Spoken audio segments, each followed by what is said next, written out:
Well guys, welcome back to the channel, and today we're going to go through what I think to be 7 of the top tips for new players coming in August 26th. So buckle up, get your earphones on guys, and enjoy the video. Alright guys, number 1, for all the new players coming in, maybe from the Xbox, maybe people that somehow don't know that this game has been out for the past year and a bit, but here we go. Number 1, starting at the beginning. Now, of course everybody starts at the beginning, but what I mean by this is leveling up, finding different ways to play guys. Helldivers is a huge game with multiple ways of playing.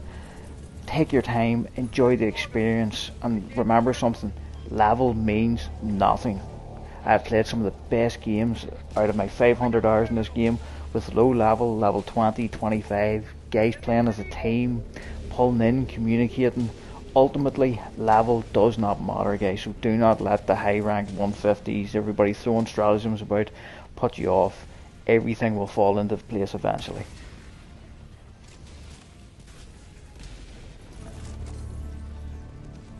Number 2, there is no meta. Well, technically, what I mean by that is the meta in the game is have fun. That is what mainly Helldivers is about. It's the community aspect of everybody pulling in, using some of the wackiest loadouts that you've ever seen. Like, don't get me wrong, there is plenty of brilliant loadouts out there that will make missions incredibly easy, but it's not a must.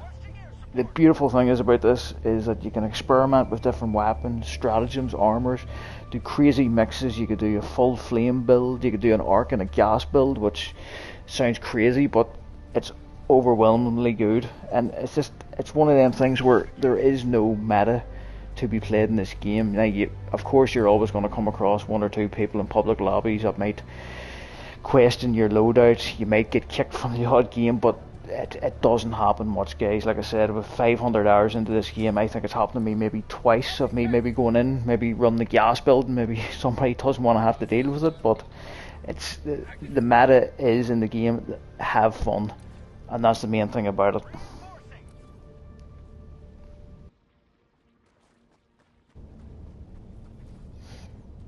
Alright guys, number 3 is for new players and existing players alike, because I know there's a lot of people out there could maybe be doing with this one. Number 3 is team play. Team play is a must, okay? I do not know how many times I've dropped into missions, and as soon as the hell pods hit the ground, all 4 squad members scattered to the 4 corners of the map, and nobody is working together, okay? Helldivers is a team-based game. It is a squad play gameplay. You need to work together, run objectives together. You'll find out for yourselves, new players, that whenever sometimes you hit objectives, there's multiple things to be done at the objectives, and trying to do these by yourself is a nightmare. Okay, I understand some people are playing missions for different things. Some people might be kill farming, somebody might be going for samples, but if you communicate and you talk, that is the main thing. Okay, there's another little side note onto this is use your mic. Okay, I don't know how many times I've got jumped into missions and the team's been playing so well, but I've switched on my mic and maybe started talking, and then the next thing, then all the other 3 mics just light up. It makes for a far more enjoyable experience, especially whenever you've got somebody on the team running turrets. But if you know, you know, you'll find that one out for yourself. But communication guys, team play, that's what this is all about. And I promise you, I know for some people it might be a bit weird jumping on the mic talking to strangers, but look, see if you do it and you run into that one squad of good random people online, it's going to make the game, and you never know, you could end up maybe having a squad for life.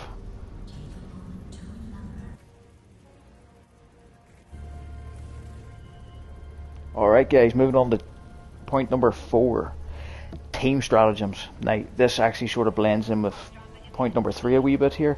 Now by team stratagems, what I mean is whenever you call in this stratagem, it uses it for the whole team. So your resupply pod, objective items, you're using your hell bombs to destroy certain maybe automaton facilities, something like that. So if you're scattered at all 4 different points and you need ammo and you're at the north end of the map, and then the other 3 teammates are down at the south and they call in the ammo pod, you're out of luck, and if you've no ammo, you don't survive. It's as simple as that.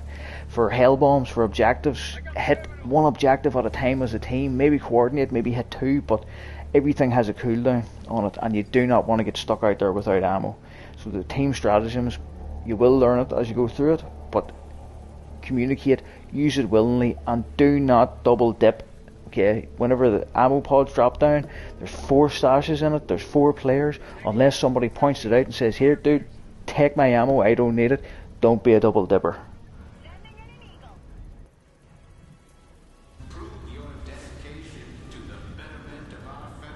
Alright guys, point number 5, armor penetration on weapons. Now, for anybody new into this, you're going to look at the weapon menu. What you're going to see is light armor penetration, medium, heavy, and then you're going to have the odd thing with anti-tank, mostly stratagems.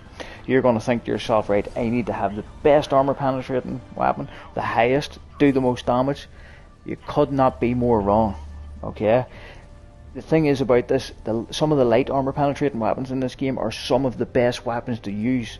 The only difference is between the people that use them and the people that don't, is that they don't have the experience in how to use them.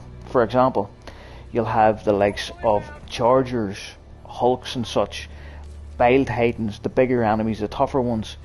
You don't always need to be running a medium to heavy armor penetrating. For example, the Breaker Shotgun. The Breaker Shotgun is by hands down one of the best guns in this game, and for terminates it is brilliant now, with the exception of a Bile Titan and a Charger, but again, they can be killed if you know how to do it. You just need to know how to use it, okay?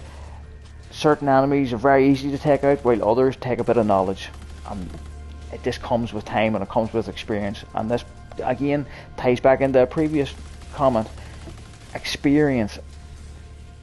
Play the game, learn it, and just the whole lot will fall into place eventually.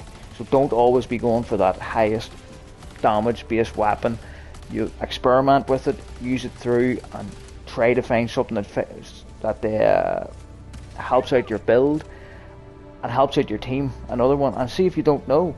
If you're in a lobby with a higher level player, you never know, maybe them is going to have a bit of experience. Ask, talk away, maybe ask one of them.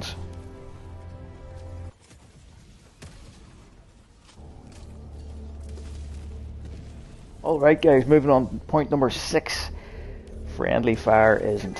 Now, you'll see that on the menu, and eventually you'll learn out what that means, but look, friendly fire is as much a part of this game as what the Terminids, the Illuminate, the Automatons are. It's just part of the gameplay, whether it's you running about with a 500 in your hand about to throw it, and your teammate shoots a recoilless, and the blast back blows you back, and it hits the ground, and it team wipes everybody.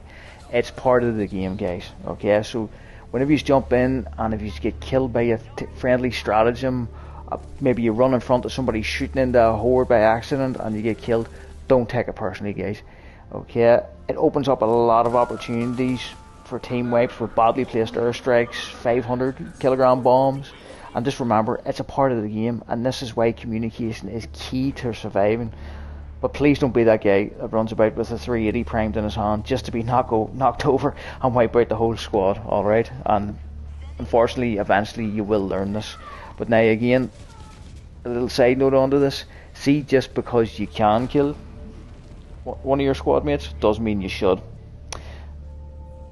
Unless you're very friendly with them, or in which case kicking them off a cliff is pretty funny, but I'll leave that to you guys to experience for yourselves.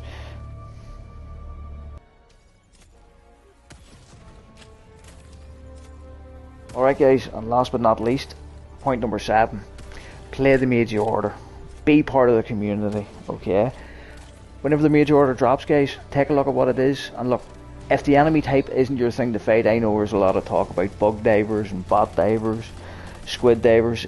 People are always going to have an opinion on what you should be fighting, what's the hardest faction to fight, how you should be fighting it, guys. Ultimately, the choice is yours, okay? But all I can say is, if you can jump in, if you don't like fighting the bots, and you see the major orders on the bots, jump in, finish one set of missions on it, help out a bit, do your part, alright? And just go through it, but ultimately guys, enjoy the game. That is the main most thing here. Enjoy the game, and I have a funny idea, come August 26th, this is going to kick off. I can't wait to get the Xbox divers on here myself, guys, and we're going to make this thing blow up. Because at the end of the day, the more people playing the game, the more money it's going to make, the more content they're going to release, guys. It's a win-win. It is a win-win. But guys, yeah, that's been the 7 points for me. I don't know if anybody found this any useful or not, but that's my point on it. Come August 26th, guys, I'll be diving into a couple of SOS missions. Hopefully find a couple of you Xbox guys out there. Don't be afraid to say hello. And yeah, guys, it's been Brandy. If you made it this far, thanks for watching. Maybe drop a like, maybe subscribe, and I'll see you next time.